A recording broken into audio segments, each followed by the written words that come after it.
سبحانه وتعالى، وأن لو استقاموا على الطريقة لأسقيناهم ماء غدقا. الطريقة أيها الكرام، خصوصا الطريقة القادرية والنقشبندية، الطريقة القادرية العلية، كيف نستقيم على هذه الطريقة وعلى الدوام على ذكر الله سبحانه وتعالى. والطريقة معناها التزكية، كيف نزكي أنفسنا وكيف نخلي هذه النفس والقلب من كل سوء حتى تتحلى بالأخلاق وتتحلى بذكر الله سبحانه وتعالى ومحبة الأولياء والصالحين. والاستقامة لا تكون فقط بحضور مجلس الذكر فحسب، بل كيف يستقيم الحال في عملنا، في بيتنا، حتى والإنسان يعمل فينا يبقى على ملازمة ذكر الله سبحانه وتعالى، لأن الذكر لله سبحانه وتعالى فيه الخير. والذاكرين الله كثيرا والذاكرات أعد الله لهم مغفرة وأجرا عظيما. فكيف نداوم على هذه الطريقة وعلى ذكر الله سبحانه وتعالى حتى الله سبحانه وتعالى يزيدنا من فضله ويعطينا من فضله ويرفع درجاتنا في الجنان، إنه هو السميع العليم. Para jamaah yang dirahmati oleh Allah Subhanahu wa taala, selanjutnya beliau akan sedikit membahas tentang thariqah, karena sebagai bentuk penghormatan beliau sepertinya dilihat dari jamaah ini banyak juga yang ahli thariqah, ada juga yang mengamalkan thariqah. Maka beliau sedikit menjelaskan tentang apa itu thariqah yang sebenarnya. Beliau tadi menukil firman Allah Subhanahu wa taala bahwa thariqah ini merupakan yang dianjurkan oleh Allah Subhanahu wa taala sebagai media apa? Media untuk kita membersihkan hati kita dari segala penyakit dan dari segala kotoran-kotoran, bahkan dari segala dosa. Supaya ketika hati kita ini sudah bersih, maka kita akan bisa menerima kebaikan-kebaikan, bisa menerima apa yang memang sudah diperintahkan oleh Allah melalui baginda Nabi Muhammad Sallallahu Alaihi Wasallam. Oleh sebab itu, thariqah maknanya bukan hanya sebatas zikir saja, tapi di situ ada proses namanya tazkiyatun nafs, pemurnian jiwa, pembersihan hati. Sebab hati sebagaimana yang kita ketahui ini merupakan sebuah alat pengatur di dalam diri kita. Jadi kalau seumpama hatinya bersih, maka perilaku kita pun akan menjadi baik. Tapi kalau hati kita kotor, maka perilaku kita pun akan menjadi buruk. Maka beliau tadi menjelaskan thariqah itu adalah proses untuk kita membersihkan hati kita. Dengan cara apa? Dengan cara memperbanyak zikir kepada Allah Subhanahu wa ta'ala. Sebagaimana yang kita ketahui, tadi beliau membacakan ayat juga, barang siapa orang yang banyak berzikir kepada Allah, mengingat Allah dan menyebut-nyebut asma Allah Subhanahu wa ta'ala, maka orang tersebut akan diampuni oleh Allah dari dosa-dosanya. Nah, diampuni dosa itu merupakan sebuah proses pembersihan jiwa. Dibersihkan hati kita dengan apa? Dibersihkan dari dosa-dosa yang kita lakukan. Nah, maka beliau tadi mengatakan zikir ini bukan sesuatu yang buruk, bahkan zikir ini mengandung banyak sekali keutamaan-keutamaan dari Allah Subhanahu wa ta'ala. Bahkan setiap orang selalu berzikir dan tambah zikirnya, maka dia akan tambah diberikan keutamaan oleh Allah Subhanahu wa ta'ala. Wa ahlul tariqah ya kiram, يعني لا بد من نصيحة من أهل الطريقة القادرية والنقشبندية. هذه النصيحة يعني أنا تلقيتها من شيخ الطريقة القادرية والنقشبندية في العالم. التقينا قبل أيام في الطائف عند الشجرة التي جلس عندها رسول الله صلى الله عليه وسلم في الطائف في بستان عداس. وأنا كان من دعائي أن ألتقي بشيخ من الكبار من مشايخ الطريقة، فكان اللقاء مع الشيخ محمود أفندي، هذا شيخ الطريقة القادرية النقشبندية في العالم كله الآن. قال: نصيحتي لكل مريد من أبناء الطريقة القادرية والنقشبندية: كيف تكون القوة في الذكر؟ فإذا أردت أن تكون من أهل الطريقة حقا، فهذه النصيحة يأمرني أن أنصح بها المريدين. انصحهم أن يكونوا عندهم القوة في الطريقة وفي ذكر الله سبحانه وتعالى. سيدنا الغوث الأعظم سيد الشيخ عبد القادر الجيلاني رضي الله عنه كان من كثرة قوته في الذكر إذا دخل في الخلوة ليذكر الله يأتيه الخليفة الذي يحكم الأرض كلها، الخليفة العباسي، ليطلب الإذن أن يدخل إليه فلا يؤذن، لأنه يكون في حضرة الله سبحانه وتعالى ويذكر من هو أعظم من الخليفة. ولذلك القوة في الذكر عندما تذكر الله لا تنظر ولا يسرق نظرك يمينا ولا يسارا. لذلك كان في أصل الطريقة لما نقول لا إله إلا الله قال تضع هكذا، لا يعني كل شيء غير موجود، لا إله إلا الله، ويكون فقط عند كلمة التوحيد النظر إلى القلب، أي ما في قلبي شيء محبوب إلا الله سبحانه وتعالى، ولا يكون في قلبي مذكور إلا الله سبحانه وتعالى، ولا يكون في قلبي معشوق سوى الله سبحانه وتعالى. فكيف تكون عندنا قوة الذكر لله سبحانه وتعالى؟ إذا كانت هذه القوة وهذه الجدية، قال عندما تذكر وتنادي ربك تكن الإجابة والغوث والمدد في الحال إن شاء الله. Selanjutnya beliau berpesan sebagaimana yang beliau dapatkan dari salah seorang mursyid Al-Kabir, mursyid yang besar. Beliau berada di Taif di Makkah, karena beliau beberapa minggu yang lalu telah melakukan umroh dan beliau datang ke Taif, ke tempat salah satu mursyid Thariqah Qadiriyah Naqsyabandiyah.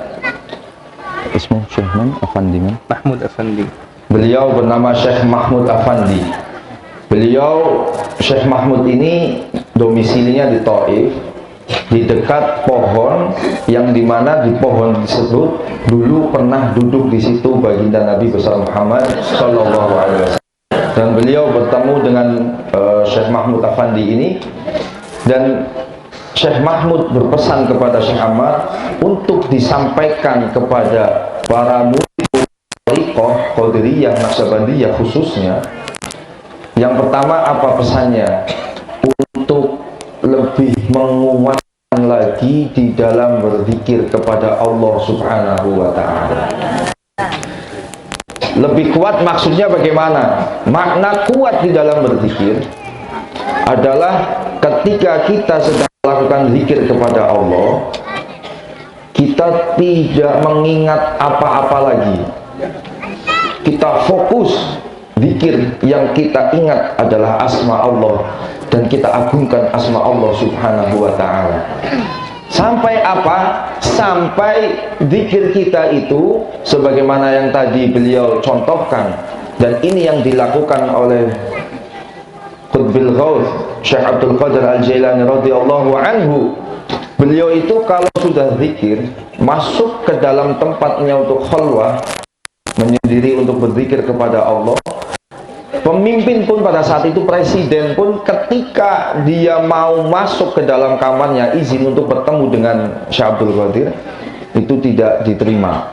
Karena apa? Syekh Abdul Qadir ini sudah kadung terlanjur fokus kepada Allah. Yang dia pikirkan hanya Allah subhanahu wa ta'ala. Maka di dalam zikirnya beliau memiliki sebuah kaifiyah atau tata cara. Ketika kita berzikir di dalam Thariqah Qadiriyah Naqsyabandiyah, ketika membaca la ilaha illallah itu kepalanya ke atas. La, ini menunjukkan simbol tidak ada sesuatu apapun yang dia cintai, yang bisa memberikan dia kemanfaatan kecuali Allah. Dan ke sebelah kanan, terus sampai nanti illallah, hanya kepada Allah itu di sebelah kiri, dan kita melihat hati. Maksudnya supaya apa? Ditancapkan dengan kuat di dalam hati kita bahwa tidak ada zat yang wajib kita sembah, tidak ada zat yang wajib kita untuk cintai, yang perlu kita harapkan kemanfaatan darinya kecuali Allah subhanahu wa ta'ala. Tidak ada zat lagi yang pantas untuk kita memiliki ikatan selain Allah subhanahu wa ta'ala. Maka tadi pesan beliau sebagaimana yang dipesankan Syekh Mahmud Afandi, untuk kita lebih kuat kepada zikir ketika zikir kepada Allah. Dan kita perlu ketahui juga bahwa setiap kita berzikir kepada Allah dan kita menyerukan, memanggil asma Allah, maka pada saat itu Allah subhanahu wa ta'ala akan menjawab panggilan kita, dan Allah subhanahu wa ta'ala akan memberikan apa yang kita minta, mengabulkan apa yang kita hajatkan. Jadi kita perbanyak zikir dan kuatkan ketika di dalam zikir. Kita pikirkan, kita bayangkan, yang kita ingat, yang kita tuju, fokus hanya kepada Allah subhanahu wa ta'ala.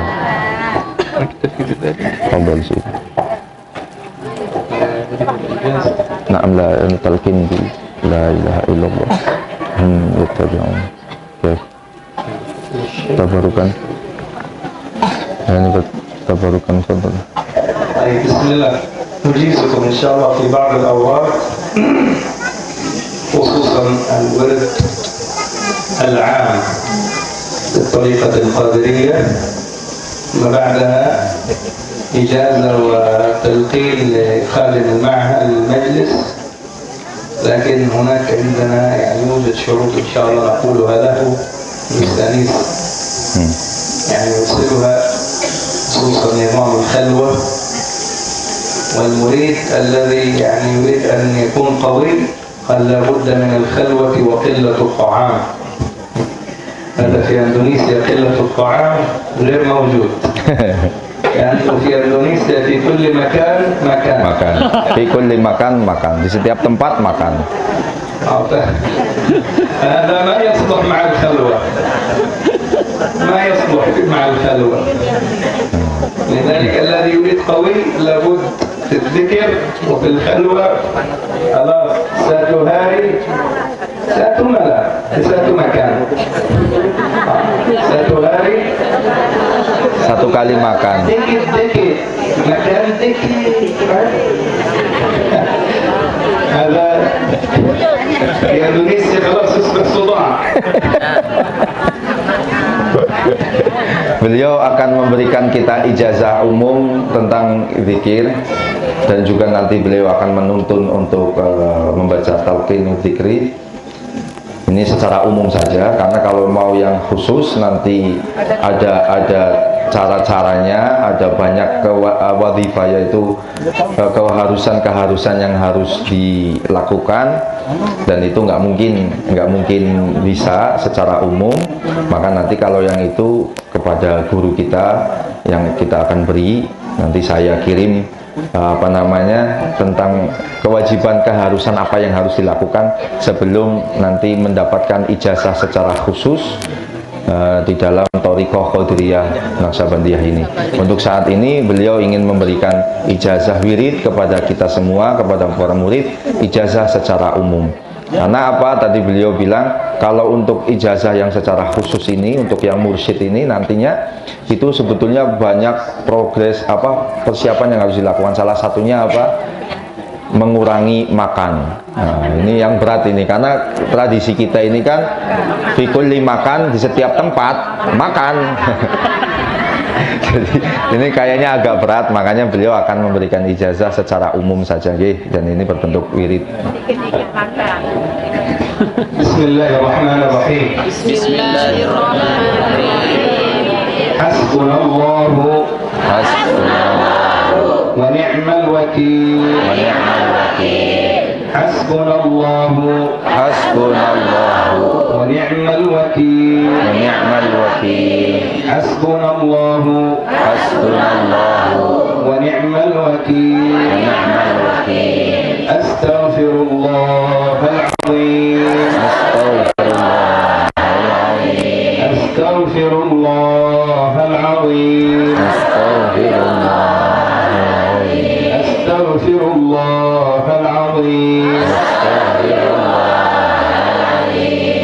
La ilaha illa anta. Subhanak. Inni kuntu minal zalimin. La ilaha illa anta. Subhanak. La ilaha illa anta subhanak. Inni kuntu minal zalimin. La ilaha illallah.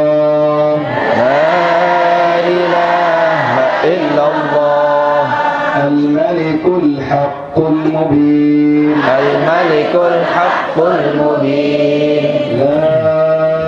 ilaha illallah. Al-malikul haqqul mubin. La ilaha illallah. Al-malikul haqqul mubin. Muhammadur Rasulullah. Sadiqul wa'dil amin.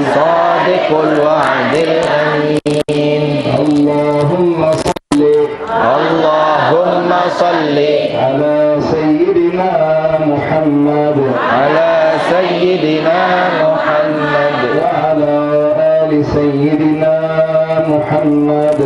ala ali sayyidina Muhammad. Allahumma salli ala sayyidina Muhammad wa ala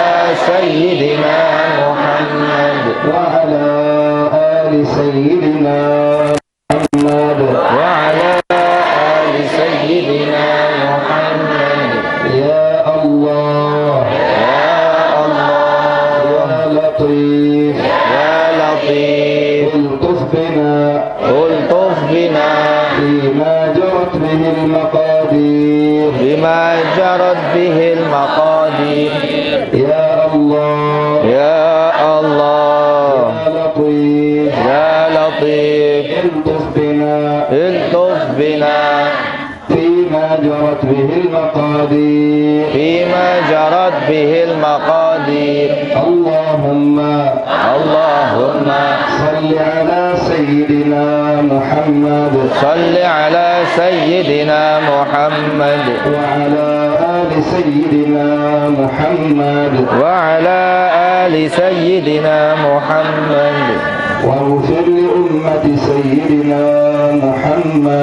واغفر لأمة سيدنا محمد وارض اللهم عن سيدنا الغوث الأعظم سيدي شيخ عبد القادر الجيلاني رضي الله عنه radhiyallahu anhu. Walhamdulillahi rabbil alamin. Walhamdulillahi rabbil alamin. أجزناكم بهذا الورد إن شاء الله بعد صلاة الصبح إن شاء الله تقولون كل واحدة منها 100 مرة. قبلتم؟ Qabilna. قبلتم الإجازة؟ Qabilna bil ijazah. Pimpinan majelis sekedar satu ayat untuk qori untuk melantunkan ayat. Oh. حضر هنا ولا ما في؟ Mawjud, ada grup hadrohnya enggak? Ada hadir. Mana ada mawjud sih itu. ماذا يريد الأستاذ؟ Aywa. Yaqra bil qari wal ayah. Antum. أنا أقرأ آية. Nah, هذا من أنا ما نمت إلا بعد الساعة الخامسة كنا في مناقشة مسألة فقهية مهمة. beliau nggak bisa untuk itu karena beliau tadi malam ikut munaqashah fikih tentang fikih. Jadi beliau baru bisa istirahat tadi jam 5:30. Jadi suaranya kurang prima. كنا في Ya, bas wahid walau. تعدد النكاح. Oh. سنة تعدد أم واجب؟ Ta'adud itu sunnah apa wajib nikah? Apa? هذا عند العوام سنة لكن ظهر لنا من خلال البحث في المذهب الشافعي التعدد مكروه. Makruh. Ta'adud. مكروه والسنة واحدة. على قول الخطيب والنووي وكل علماء الشافعي. Nah. كان العلماء عندكم الكاهي يفتي خطأ في هذا. أنا سأتحدث عن الكتب.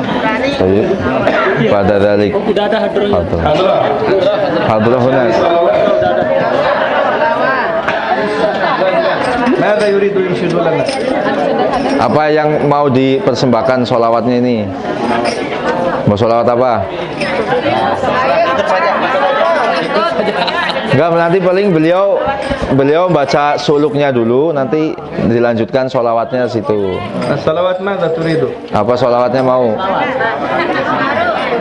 Komarun. Oh, Komarun. يلا جاهز وحاضر. اللهم صل وسلم وبارك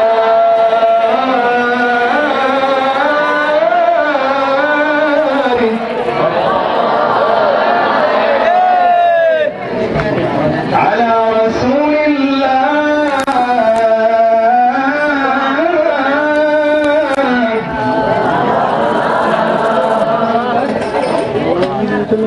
وأجمل منك لم تر قط عين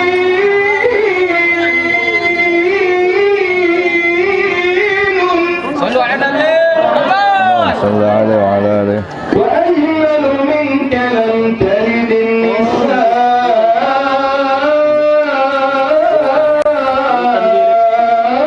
Oh, nanti.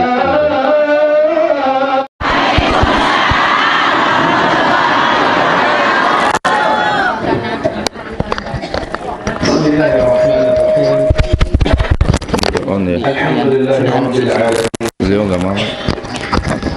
وبه نستعين وصلى الله وسلم وبارك على سيدنا وحبيبنا ومولانا محمد Allahumma sholli. طب القلوب ودوائها وعافية الأبدان وشفائها ونور الأبصار وضيائها وقوت الأرواح وسر بقائها وعلى آله وصحبه حق قدره ومقداره العظيم أما بعد مكرم خادم هذا المجلس المبارك يعني حجي Lalu Wildan. Hah? Wildan Arsa. Wildan. حجي ولدان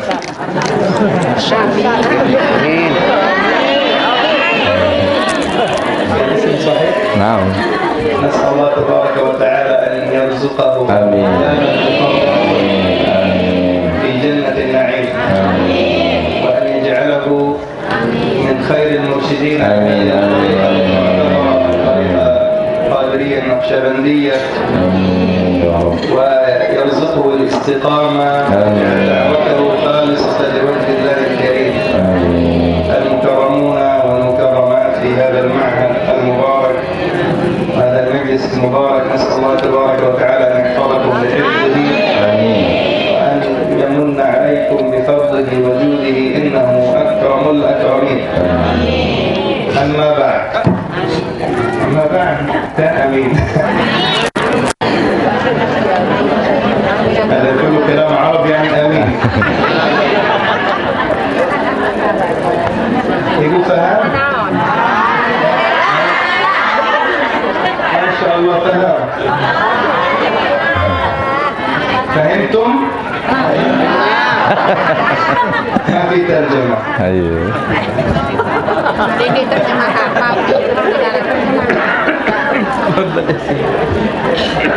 Para jamaah yang dirahmati oleh Allah Subhanahu wa taala, beliau guru kita Asy-Syaikh Ad-Doktor As-Sayyid Ammar Azmi Ar-Rafati Al-Jilani Al-Hasani mengawali mau'idhah dan nasihat beliau pada kesempatan siang hari ini dengan mengucapkan salam untuk kita semua dengan ucapan Assalamualaikum warahmatullahi wabarakatuh.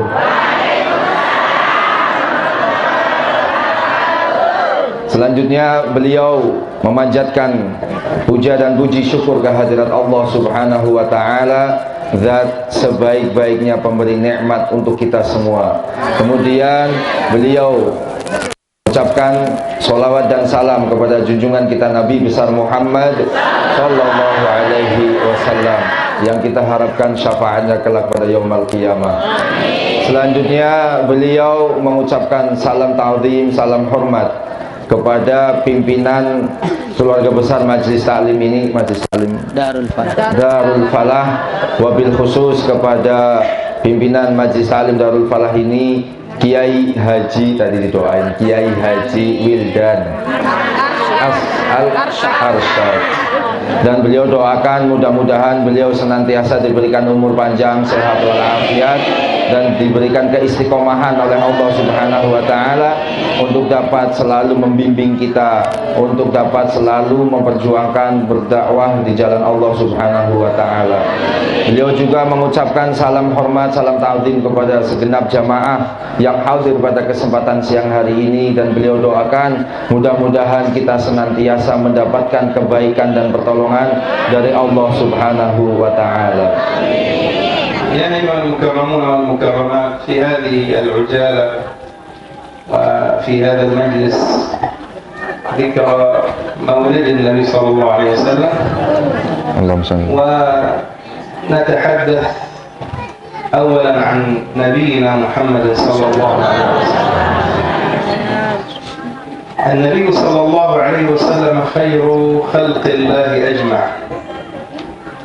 النبي صلى الله عليه وسلم سيد البشر، والله سبحانه وتعالى لأجله خلق الدنيا.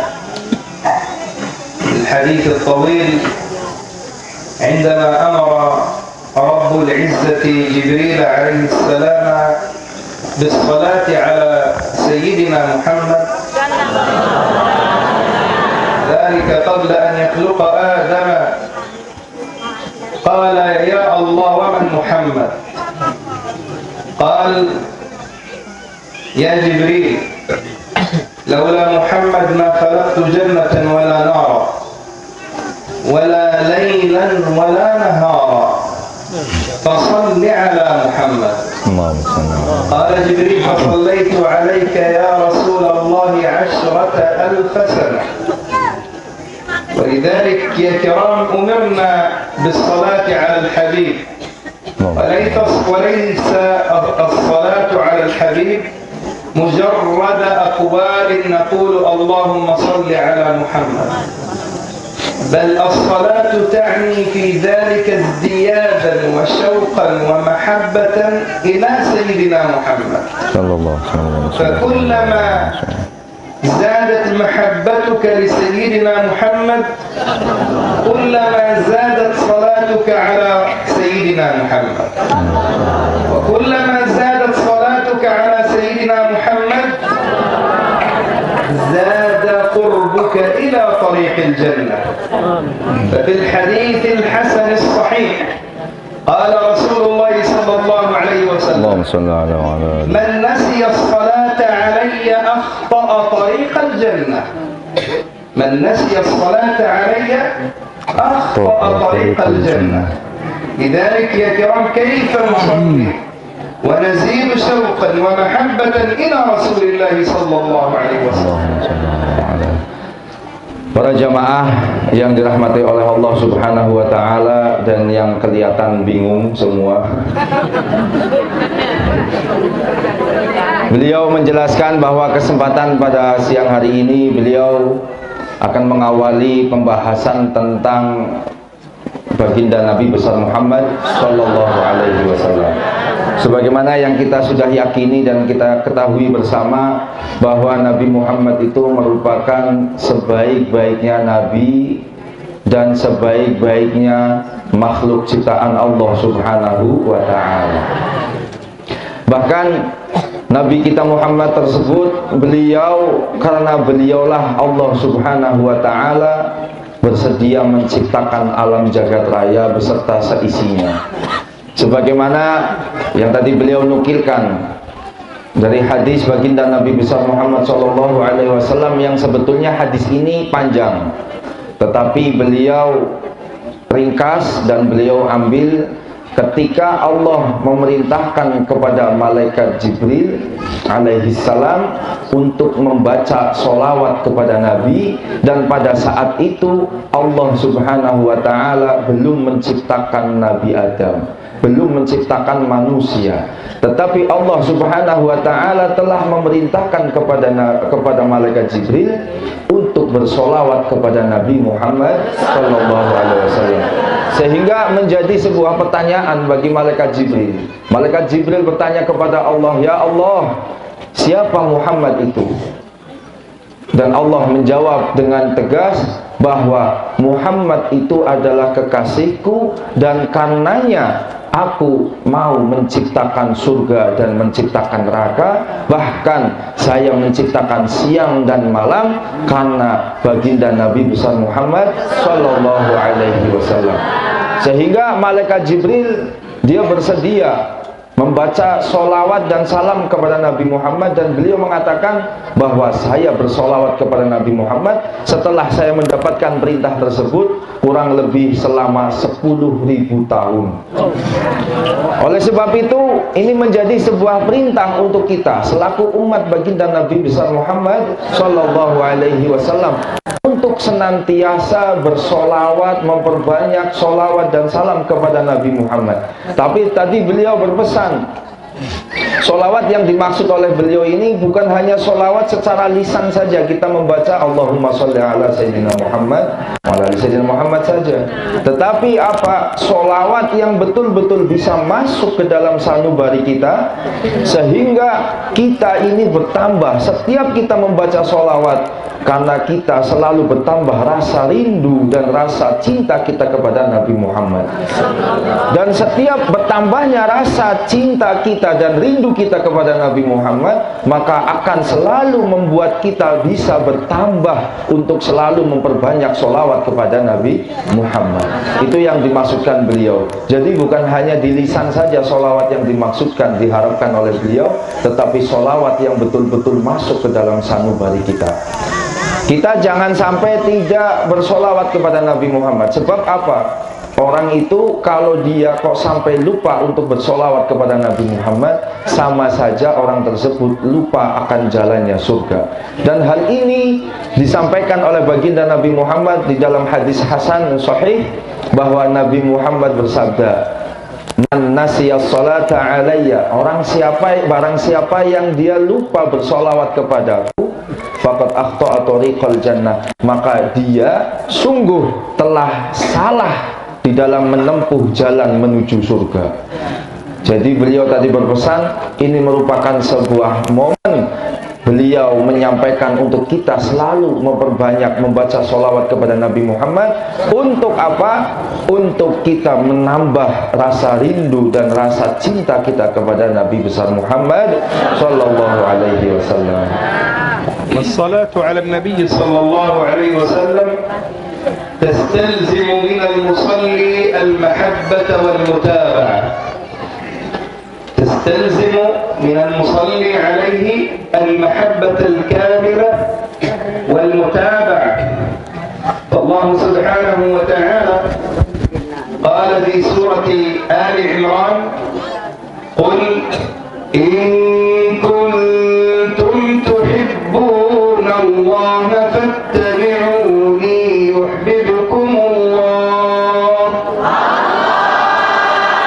ويغفر لكم ذنوبكم والله غفور رحيم. فالواجب على الذي يريد أن يصلي على رسول الله صلى الله عليه وسلم اللهم صل على واللازم قال المحبة، ولإتيان المحبة يستوجب المتابعة. المتابعة لأقواله صلى الله عليه وسلم ولأفعاله ولتقريراته. كيف كان يصلي؟ نصلي مثل صلاته، صلوا كما رأيتموني أصلي. قال إذا أكل نأكل مثل أكله صلى الله عليه وسلم. إذا تكلم كيف يكون كلامنا مثل كلامه صلى الله عليه وسلم. في المعاملة والمعاشرة كيف كانت معاشرته صلى الله عليه وسلم، فنتابعه في ذلك. لذلك سيرة النبي صلى الله عليه وسلم أيها الكرام رصبت لنا كل لحظة وكل دقيقة من دقائق أفعال رسول الله صلى الله عليه وسلم. ذكرت لنا السيرة وذكر لنا أهل الحديث طعامه إذا أكل، شرابه إذا شرب، حتى ذهابه إلى الخلاء، كيف كان يستنجي، كيف كان يقضي حاجته، نومه إذا نام صلى الله عليه وسلم. معاشرته مع أزواجه كذلك ذكرت لنا. قال لأن كل أفعال النبي صلى الله عليه وسلم لم تكن ملك له، بل أفعاله وأقواله وحياته هي ملك للأمة. هذه الأفعال والأقوال والحياة التي كان عليها رسول الله ويفعلها، قال لا بد أن نأخذ منها القدوة والأسوة. لقد كان لكم في رسول الله أسوة حسنة لمن كان يرجو الله واليوم الآخر وذكر الله كثيرا. Para jamaah yang dirahmati oleh Allah Subhanahu wa taala, beliau menjelaskan bahwa sholawat yang kita baca ini kenapa perlu untuk selalu dibaca, sampai agar supaya timbul betul-betul di dalam diri kita mahabbah atau kecintaan kita kepada baginda Nabi Muhammad Sallallahu Alaihi Wasallam. Kenapa kita harus cinta terhadap Nabi Muhammad? Sebab ini menjadi syarat wajib, sebuah keharusan agar supaya kita bisa ikut dan mengikuti baginda Nabi besar Muhammad SAW. Jadi mahabbah ini puncaknya dari mahabbah adalah ta'at atau ittiba. Puncak daripada kecintaan adalah ikut. Sebagai contoh, mungkin para suami mereka rela melakukan permintaan dari istrinya, apapun dilakukan demi istrinya, sebab didasari rasa cinta. Maka beliau tadi berpesan untuk kita menumbuhkan di dalam diri kita rasa cinta kepada Nabi Muhammad, supaya apa? Supaya kita akan merasa ringan di dalam ittiba, di dalam ikut kepada Nabi Muhammad. Dan ini sebagaimana yang disampaikan, yang difirmankan oleh Allah Subhanahu wa taala yang tadi mana beliau baca. Suaranya bagus ya? Iya. Nah, kalau saya nggak bisa baca seperti itu, jadi saya langsung terjemahkan saja. Bahwa Allah Subhanahu wa taala berfirman, "Qul in kuntum tuhibbunallah fattabi'uni." Ketika kita mengaku cinta kepada Allah, maka syaratnya adalah ikut kepada Nabi Muhammad. Lah, supaya kita bisa ikut kepada Nabi Muhammad harus didasari dulu rasa cinta. Ikut kepada Nabi Muhammad itu ikut mulai dari ucapan beliau, perangai beliau, ataupun hal-hal yang diperlihatkan oleh beliau. Sebab tadi beliau mengatakan Nabi Muhammad ini apapun yang beliau lakukan itu sejatinya bukan hanya untuk dirinya beliau sendiri, tetapi untuk umat, untuk diikuti oleh umat. Bagaimana cara beliau makan, bagaimana cara beliau minum, cara beliau tidur, cara beliau berhubungan dengan istrinya, cara beliau bersosialisasi dengan masyarakat, dengan para sahabat. Itu semua memang Allah Subhanahu wa ta'ala desain, Allah buat semacam itu karena Rasulullah Shallallahu Alaihi Wasallam ini merupakan qudwah, merupakan uswah untuk kita semua. Jadi makanya Kanjeng Nabi itu beliau diciptakan oleh Allah untuk kita ikuti, sehingga apapun yang menjadi tindak tanduknya Nabi Muhammad, perilaku Nabi Muhammad, ucapan baginda Nabi Muhammad itu pasti mengandung nilai untuk kita ikuti, untuk kita tiru di dalam kehidupan sehari-hari di dunia ini. Kalau kita memang menginginkan keselamatan dunia dan keselamatan akhirat, liman kana yarjullaha wal yaumal akhirah, maka kita harus ikut kepada Nabi besar Muhammad sallallahu alaihi wasallam. ولذلك يا كرام لابد نخرج من هذا المجلس المبارك وقد قررنا في أنفسنا كيف نتبع النبي عليه الصلاة والسلام ونقرأ سيرة النبي صلى الله عليه وسلم ونعلم سيرة وحياة رسول الله لأولادنا. قال لا بد للأب والأم أن يعلموا أبنائهم سيرة رسول الله كاملة قبل أن يعلموا الطفل الصلاة. قال لماذا؟ قال الطفل إذا علمته الصلاة سيصلي، لكن صلاته ستكون صورية. لكن كيف أنا أجعل من هذا الطفل يصلي صلاة مثل صلاة رسول الله؟ يقول مثل قول رسول الله، يكون قلبه فيه الشفقة والرحمة والبر اللي كان في قلب النبي عليه الصلاة والسلام. قال علم ولدك سيرة رسول الله من الولادة إلى الوفاة. قال إذا تعلم هذا الطفل حياة النبي وعرف حياة النبي عليه الصلاة والسلام وهي حياة كاملة كاملة ما فيها خطأ، قال سيبقى هذا المثال الطيب مترسخ في عقل وقلب هذا الطفل، فيحب أن يفعل مثل ما سمع.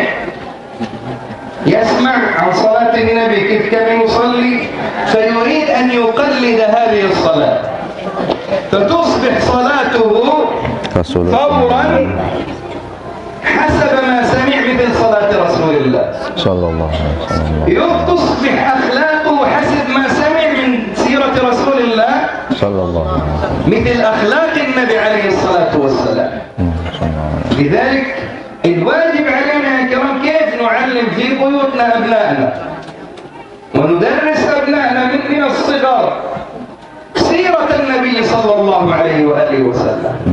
قال هذه تكون أدعى للطفل أن يتمثل القدوة التي يستمع إلى سيرتها في رسول الله صلى الله عليه وسلم. اللهم صل عليه.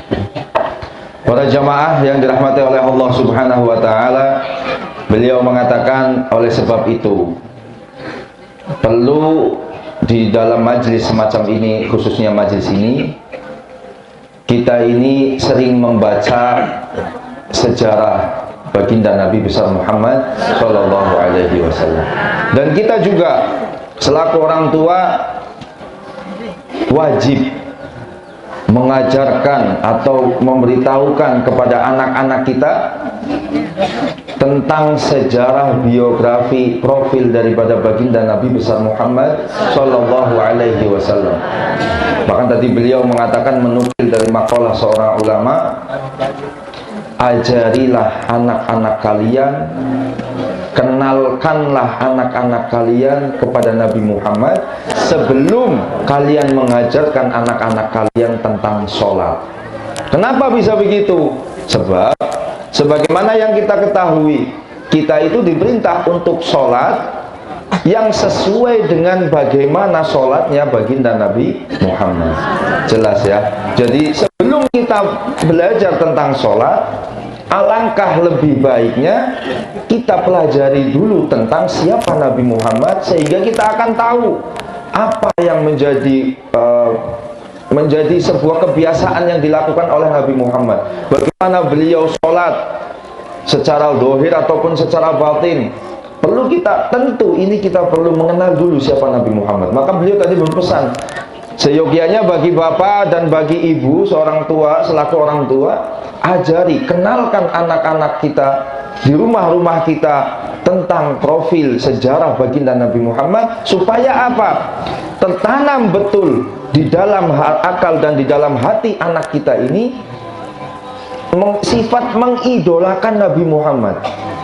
Kalau kita sering bacakan sejarah, kita sering perkenalkan kepada anak-anak kita tentang siapa itu Nabi Muhammad, mulai dari beliau diciptakan, dilahirkan, sampai beliau wafat, semua itu mengandung sebuah apa?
Nanti ada di bukunya, ada nanti dikasih, nanti dikasih ada. Oh, ada ibu, ada nanti ada.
Satu lagi Allah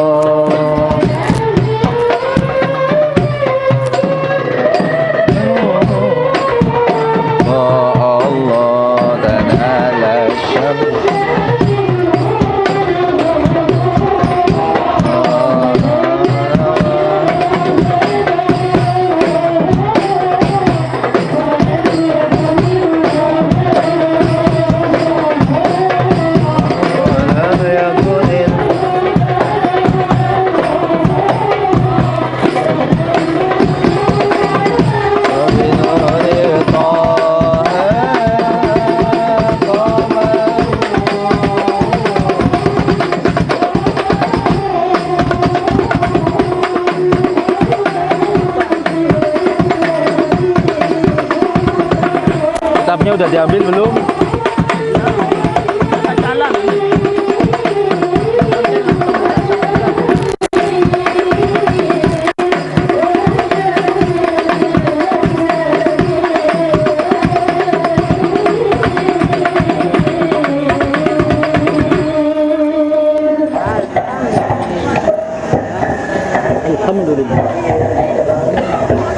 Para jamaah yang dirahmati oleh Allah Subhanahu wa taala, sebelum kita akhiri dan sebelum beliau membacakan doa untuk kita, perlu akan kami sampaikan sedikit tentang profil beliau, bahwa beliau ini bernama lengkap Syekh Dr. Ammar Azmi Ar-Rafati Al-Jilani Al-Hasani. Beliau asli dari Palestina, dari Gaza, Palestina, dan beliau merupakan cicit ke-27 dari Sidi Syekh Abdul Qadir Al-Jilani, dan beliau merupakan termasuk pengajar di Universitas Al-Azhar Kairo Mesir yang berada di cabang Palestina. Beliau juga merupakan seorang qori internasional dan telah beberapa kali mendapatkan kehormatan dari kerajaan Saudi Arabia untuk melakukan sholat di dalam Ka'bah. Nah, beliau ini sebetulnya di Indonesia sudah hampir 3 tahun, karena beliau merupakan termasuk korban dari Israel, dideportasi oleh Israel karena dikhawatirkan beliau membuat pergerakan pengumpulan massa dan melakukan perlawanan terhadap Israel.